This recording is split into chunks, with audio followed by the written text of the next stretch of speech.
Hello guys, welcome back on another lecture. आज जो है हम कोलबर्ग की मॉरल डेवलपमेंट की जो थ्योरी है वो करेंगे। अभी तक जो है मैंने कोलबर्ग की मॉरल डेवलपमेंट की थ्योरी नहीं करवाई थी। मैंने इसके नोट्स भी बनाए थे, मैंने सोचा था कि मैं आपको करवाऊंगी, बट अभी मुझे लगता है कि आपको थ्योरी से ज़्यादा जो है वो एमसीक्यूज़ की ज़रूरत है, क्योंकि अभी आपका एग्ज़ाम जो है वो नज़दीक आ रहा है और आपको जितनी ज़्यादा आप प्रैक्टिस करेंगे उतना ज़्यादा आपको फ़ायदा होगा। इसलिए मैंने जो कोलबर्ग की मॉरल डेवलपमेंट की थी उसको मैं आपको एमसीक्यूज़ के थ्रू, क्वेश्चन आंसर्स के थ्रू जो है समझाने की कोशिश करूँगी। आई होप आपको समझ आएगी, और अगर इसमें से आपके एग्ज़ाम में क्वेश्चन आता है तो ये आपकी डेफिनेटली हेल्प करेगा। चलिए शुरू करते हैं आज का लेक्चर। और आज की सबसे पहली थ्योरी रहेगी कोलबर्ग की मॉरल डेवलपमेंट की थ्योरी, उसके बाद रहेगी सोशल लर्निंग की एल्बर्ट बंडूरा की थ्योरी। ओके, दोनों ही थ्योरीज जो है आपके एग्ज़ाम के लिए काफ़ी ज़्यादा इंपॉर्टेंट है, और एमसीक्यूज़ की फॉर्म में मैंने यहाँ पर ये आपको समझाने की मैं छोटी सी कोशिश करूँगी। ध्यान से समझिएगा। फर्स्ट क्वेश्चन है, कोलबर्ग हैज़ गिवन। कोलबर्ग ने आपकी कौन सी थ्योरी दी है? तो कोलबर्ग ने दी है the stages of moral development. Kohlberg ने एक थ्योरी दी है जिसका नाम है मॉरल डेवलपमेंट थ्योरी। ओके, इसमें क्या है, इसमें कोलबर्ग ने जो है दो तरह से इस थ्योरी को समझाने की कोशिश की है। पहला है इसमें मॉरल डिलेमा, जिसमें क्या करता है कोलबर्ग, एक डिलेमा जो है वो पोज कर देता है। आपको पता है कि डिलेमा क्या होता है एक ऐसी सिचुएशन में डाल देना जहां से आपको लगता है कि अब ना तो आप आगे के हैं ना ही आप पीछे के हैं, ना तो आप एक को चूज कर सकते हैं ना ही आप दूसरे को चूज कर सकते हैं। इस तरह का डिलेमा जो है कोलबर्ग पोज करता है, और अलग अलग लोगों से, अलग अलग लोगों की जो जजमेंट है, जो राय है उस पर्टिकुलर डिलेमा पे, उसको जानने की कोशिश करता है कि किस तरह से लोग जो है अलग अलग जजमेंट जो है वो पास करते हैं किसी एक डिलेमा पे। ओके, तो जब कोलबर्ग जो है वो डिलेमा पोज करता है, उसमें एक व्यक्ति होता है जिसका नाम है हाइंस। ठीक है, तो हाइंस जो है, इसका उस डिलेमा का नाम भी जो है हाइंस डिलेमा कोलबर्ग ने दिया है। तो हाइंस एक व्यक्ति का नाम होता है, वो अपनी वाइफ के लिए जो है, उसकी वाइफ बहुत बीमार होती है और उसको दवाई चाहिए, बट उसको जो है वो दवाई नहीं मिलती है। फिर उसको कहीं से पता चलता है कि किसी एक इंसान के पास वो दवाई है, और जब वो उस दवाई को लेने के लिए उस इंसान के पास जाता है और कहता है कि मुझे ये दवाई दे दो, मेरी वाइफ की जो जान है वो बच सकती है, तो वो डॉक्टर जो है, वो व्यक्ति जो है जिसके पास वो दवाई है, वो मना कर देता है। फिर हाइंस जो है बहुत ज़्यादा रिक्वेस्ट करने के बाद वो व्यक्ति मान जाता है, बट उसकी कंडीशन होती है कि जो उसका एक्चुअल प्राइस है उस दवाई का, उससे 100 गुना ज़्यादा जो है वो उसकी डिमांड करता है। बट जो हाइंस है वो इतने पैसे नहीं दे पाता। फिर उसके पास दो ही ऑप्शन होते हैं, या तो वो अपनी वाइफ को मरने के लिए छोड़ दे, ओके, और दूसरा है कि या तो वो उस दवाई को चुरा ले और अपनी वाइफ की जान बचा ले। तो हाइंस जो है अगले दिन जाता है और दवाई जो है चुरा कर ले जाता है, इस तरह से अपनी वाइफ की जान बचा लेता है। फिर कोलबर्ग जो है इस एक डिलेमा पे बहुत लोगों से जो है वो उनके जो विचार हैं उनको जानने की कोशिश करते हैं कि किस तरह से मोरालिटी जो है वो काम करती है अलग अलग स्टेजेस पे। ठीक है, तो इसमें जो है एक जो है हाइंस डिलेमा इन्होंने दिया है, और सेकंड जो है मॉरल रीजनिंग। मॉरल रीजनिंग में कोलबर्ग जो है वो 3 लेवल्स बताता है। 3 लेवल्स में फिर 2 स्टेजेस होती हैं। इस तरह से 3 लेवल की जो है 6 स्टेजेस की बात जो है कोलबर्ग करता है, जिसमें हम देखेंगे कौन कौन सी स्टेजेस हैं, और उसमें से 3 लेवल्स हैं आपके प्री कन्वेंशनल लेवल, सेकंड है कन्वेंशनल लेवल, एंड थर्ड है पोस्ट कन्वेंशनल लेवल। इनकी फर्दर 2 स्टेजेस हैं जो कि हम डिस्कस करेंगे। कौन कौन से स्टेजेस हैं एमसीक्यूज़ के थ्रू ही डिस्कस कर लेंगे। ओके, आई होप आपको अभी तक इतना समझ आ गया होगा कि मॉरल डेवलपमेंट की जो थ्योरी है वो कोलबर्ग ने दी है, और किस तरह से मॉरलिटी जो है वो काम करती है उसको जानने की एक कोशिश की है कोलबर्ग ने। और मैं आपको बता दूं कि जो कोलबर्ग है ये पियाजे से काफ़ी प्रभावित थे, क्योंकि जो मॉरल डेवलपमेंट की आपकी थ्योरी है सबसे पहले पियाजे ने दी थी। ओके, फिर उस थ्योरी पे जो है कोलबर्ग ने अपनी मॉरल डेवलपमेंट की थ्योरी दी। राइट, तो क्वेश्चन आपसे एग्जाम में पूछा जा सकता है कि कोलबर्ग जो है वो किससे प्रभावित थे, या फिर उनकी जो थ्योरी है वो किसके प्रभाव में आकर जो है उन्होंने वो थ्योरी दी। तो आपने याद रखना है, पहले जो है मॉरल डेवलपमेंट की थ्योरी पियाजे ने दी थी, उसके बाद जो है कोलबर्ग ने दी। ओके, फर्स्ट क्वेश्चन हमने डिस्कस कर लिया, कोलबर्ग हैज़ गिवन। तो कोलबर्ग ने कौन सी थ्योरी दी है? The stages of moral development.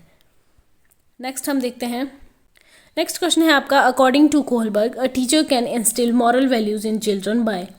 कि कोलबर्ग के अनुसार जो है एक टीचर जो है किस तरह से मॉरल वैल्यू चिल्ड्रन में इंस्टिल कर सकता है, तो वो है involving them in discussion on moral issues. ठीक है। बच्चों को मॉरल इश्यूज़ के डिस्कशन में इन्वॉल्व करके एक टीचर जो है वो पता लगा सकता है कि किस तरह की जो मॉरल वैल्यूज़ है वो बच्चे में है। नेक्स्ट है आपका, according to Kohlberg the thinking process involve in judgements about questions of right and wrong is called. देखिए कोहलबर्ग के अनुसार जो है, जो हमारा थिंकिंग प्रोसेस है उसमें जो आपके राइट एंड रॉन्ग का जो क्वेश्चंस है वो किस बेस पे काम करता है, तो वो आपका मॉरल डिलेमा तो होगा नहीं, ठीक है। मॉरल रियलिज्म भी नहीं होगा, मॉरलिटी कॉपरेशन भी नहीं होगा, तो राइट आंसर क्या होगा इसका, मॉरल रीजनिंग। ओके, क्या सही है क्या गलत है। देखिए मोरालिटी होती क्या है, मॉरल वैल्यूज़ क्या होती हैं, आपको पता है कि मॉरल वैल्यूज़ वो हैं बेसिस पे हम जो सही और गलत की पहचान करते हैं कि ये सही है। अगर मैं एक कोई स्टेटमेंट दूं और मैं आपको कहूं कि मेरी नज़र में ये स्टेटमेंट जो है बिल्कुल सही है, ऐसा होना चाहिए, तो ज़रूरी नहीं है कि आप भी यही कहेंगे कि हाँ ये सही है। हो सकता है आप कुछ अलग तरह से सोचते हो, आपकी जो मोरालिटी है वो अलग तरह से काम करती हो, तो आप कहेंगे कि नहीं ये सही नहीं है, ये गलत है, ऐसा नहीं होना चाहिए। ओके, आप अपना विचार देंगे, आप अपने तर्क देंगे कि क्यों ऐसा नहीं होना चाहिए, मैं अपने तर्क दूंगी, तो वो है आपकी मोरालिटी, मॉरल वैल्यूज़। तो मॉरल रीजनिंग जो है ये इस बेस पे काम करती है कि राइट क्या है और रॉन्ग क्या है। ओके, नेक्स्ट क्वेश्चन है आपका, according to Lawrence Kohlberg theory performing an act or and doing something because others approves it represents dash stage of morality. कि कोहलबर्ग की जो थ्योरी है उसके अनुसार किसी एक्ट को परफॉर्म करना और कुछ इसलिए करना कि बाकी लोग जो हैं उसको अप्रूव कर रहे हैं, वो कौन सी स्टेज है मोरालिटी की, तो वो है आपकी कन्वेंशनल स्टेज। सबसे पहली जो स्टेज है वो आती है आपकी प्री कन्वेंशनल स्टेज। आपने याद रखना है प्री कन्वेंशनल जो स्टेज है वो है आपकी फर्स्ट स्टेज, फर्स्ट लेवल है ये। सेकंड है आपका कन्वेंशनल स्टेज, ये आपकी सेकंड नंबर पे है प्री कन्वेंशनल के बाद। और थर्ड है आपकी पोस्ट कन्वेंशनल स्टेज। तो 3 स्टेजेस हैं ये, पोस्ट कन्वेंशनल, प्री कन्वेंशनल और कन्वेंशनल। ओके, तो कन्वेंशनल स्टेज है जहाँ पे कोहलबर्ग कहते हैं कि किसी चीज़ को परफॉर्म करना, किसी चीज़ को करना सिर्फ इसलिए कि अदर जो पर्सन है वो उसको अप्रूव कर रहे हैं, उनका अप्रूवल है उस चीज़ में, तो वो कौन सी स्टेज है मोरालिटी की, तो वो कन्वेंशनल स्टेज है। ओके, नेक्स्ट क्वेश्चन देखिए, नेक्स्ट है आपका, विच of the following is a characteristics of Kohlberg stage of moral development. Moral development, Kohlberg की जो मॉरल डेवलपमेंट की जो स्टेजेस उसने बताई हैं उसकी कैरेक्टरिस्टिक्स क्या हैं, तो वेरिएबल सीक्वेंस ऑफ स्टेजेस ये नहीं है, stages are isolated responses and not general pattern ये भी नहीं है, stages proceed in a non hierarchic manner ये भी नहीं है। इसका जो राइट आंसर है वो है आपका universal sequence of stages across all cultures, right. Next है आपका, according to Kohlberg at which level morality is externally controlled. Kohlberg के अकॉर्डिंग जो है कौन से लेवल पे मॉरलिटी जो है वो एक्सटर्नल जो फैक्टर हैं उनके द्वारा कंट्रोल होती है, तो वो है आपका प्री कन्वेंशनल लेवल, ठीक है। प्री कन्वेंशनल लेवल में जो है आपकी ओबीडियंस एंड पनिशमेंट की स्टेज है ये। देखिए जो आपका प्री कन्वेंशनल लेवल है इसमें छोटे बच्चे आते हैं, मतलब कि 10 साल तक के जो बच्चे हैं वो आते हैं आपके प्री कन्वेंशनल लेवल में। और जो आपका कन्वेंशनल लेवल है उसमें आपके एडोलेसेंट जो बच्चे हैं वो आते हैं, एडोलेसेंट्स जो होते हैं। एंड जो आपका पोस्ट कन्वेंशनल है उसमें आपके जो 19+ है, जो 20+ हैं, वो उसमें व्यक्ति आते हैं। ओके, तो प्री कन्वेंशनल जो लेवल है इसमें 10 साल तक के बच्चे आते हैं। तो जो मॉरलिटी है वो किसके द्वारा कंट्रोल की जाती है, वो एक्सटर्नल फैक्टर के द्वारा कंट्रोल की जाती है। आपने देखा होगा कि बच्चों को सही और गलत की पहचान नहीं होती है, कौन करवाता है, बाकी लोग करवाते हैं, ठीक है। तो वो एक्सटर्नल फैक्टर हुए। आप बच्चे को बता रहे हो कि ये गलत है, ये चीज़ सही है, चोरी करना गलत बात है, ईमानदारी अच्छी है, तो इस तरह की चीज़ें जो है, इस तरह की जो मोरालिटी है उस बच्चे की, वो कौन कंट्रोल कर रहा है, एक्सटर्नल फैक्टर। तो ये कौन सा लेवल है कोहलबर्ग की थ्योरी का, फर्स्ट लेवल है, और फर्स्ट लेवल है आपका प्री कन्वेंशनल लेवल।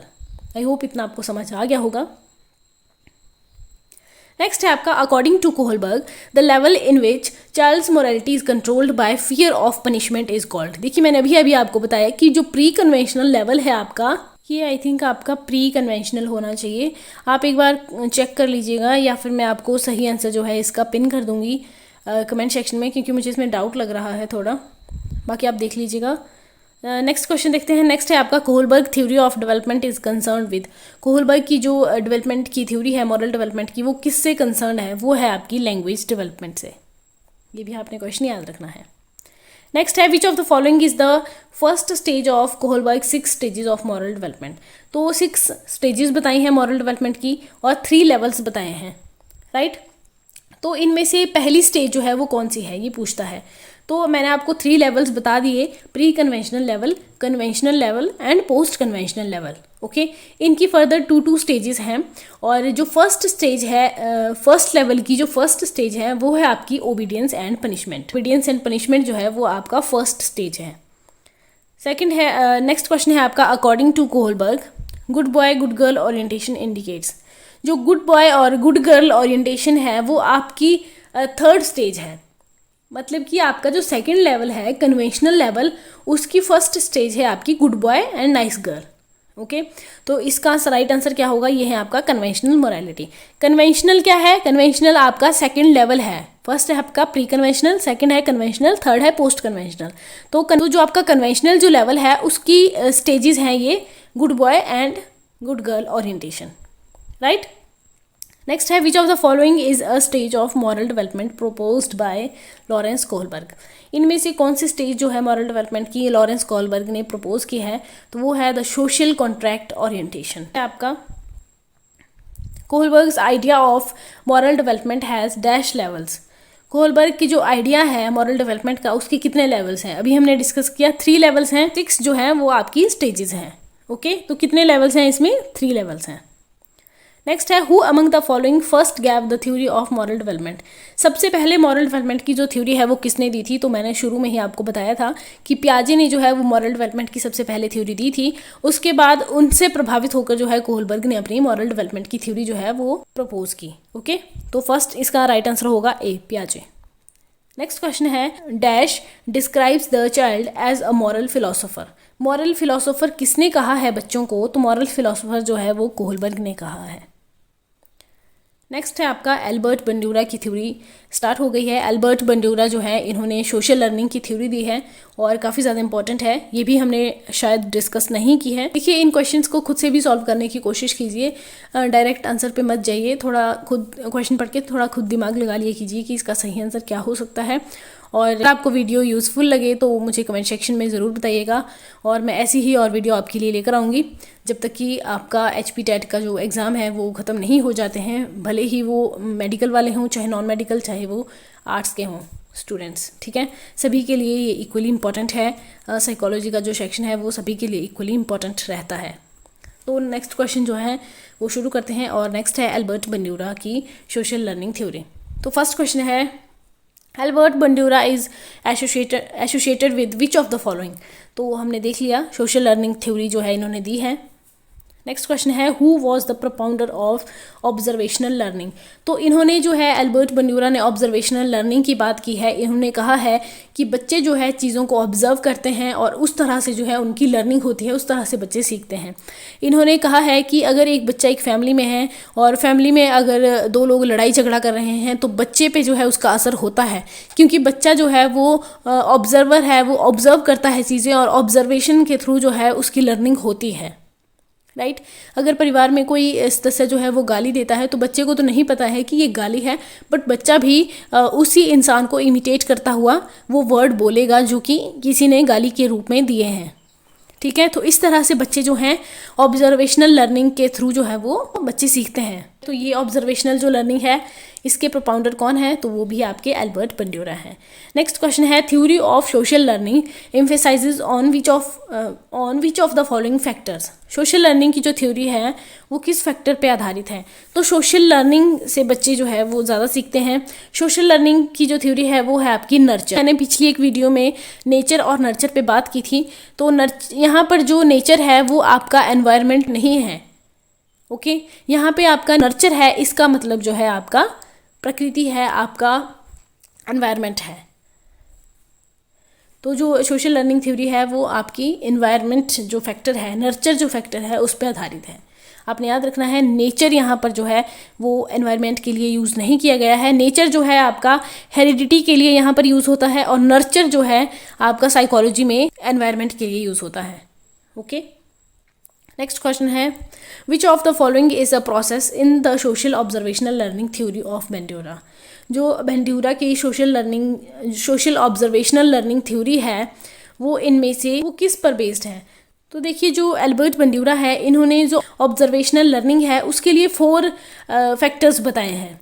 सबसे पहला है आपका अटेंशन, राइट, सेकंड है रिटेंशन, एंड थर्ड है इसमें आपका रिप्रोड्यूसिंग, एंड फोर्थ है मोटिवेशन। तो सेकंड है रिटेंशन। तो जो आपकी ऑब्जर्वेशनल जो लर्निंग थ्योरी है वो किस पे बेस्ड है, वो रिटेंशन पे बेस्ड है। बच्चा जो है चीज़ों को याद रखता है, चीज़ों को रिवाइज कर रहा होता है, ठीक है। नेक्स्ट है आपका a child angrily hits a playmate in the same way that he has been punished at home, it is an example of. एक बच्चा है, उसको जो है घर में पनिशमेंट दी गई होगी कभी, और उसी तरह से बच्चा जो है अपने प्लेमेट को जो है ज़ोर से धक्का देता है, ज़ोर से हिट करता है, जैसे कि उसको घर में किया गया था। तो ये किस चीज़ का एग्जाम्पल है, ये है आपका ऑब्जर्वेशनल लर्निंग।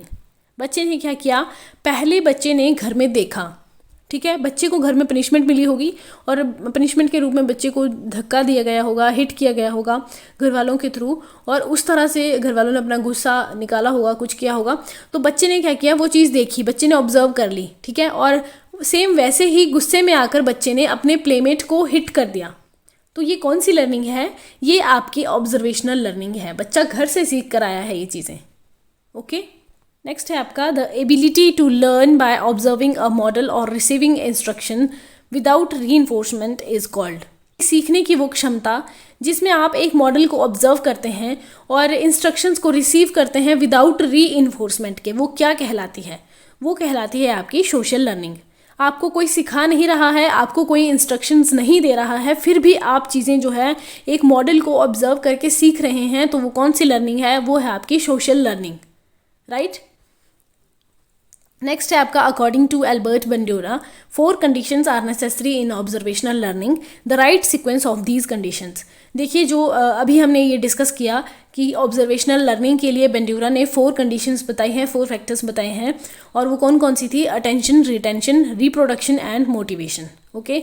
तो यहाँ पर कहा गया है कि इसको राइट सीक्वेंस में लगाइए। देखिए इस तरह से भी आपसे क्वेश्चन पूछा जा सकता है, सीक्वेंस में लगाना है। तो अगर आपको नहीं पता होगा, अगर आपने नहीं पढ़ा होगा, तो आपको ये सीक्वेंसेस का पता नहीं होगा। आप पहले मोटिवेशन लगा देंगे, फिर अटेंशन, रिटेंशन, फिर रिप्रोडक्शन।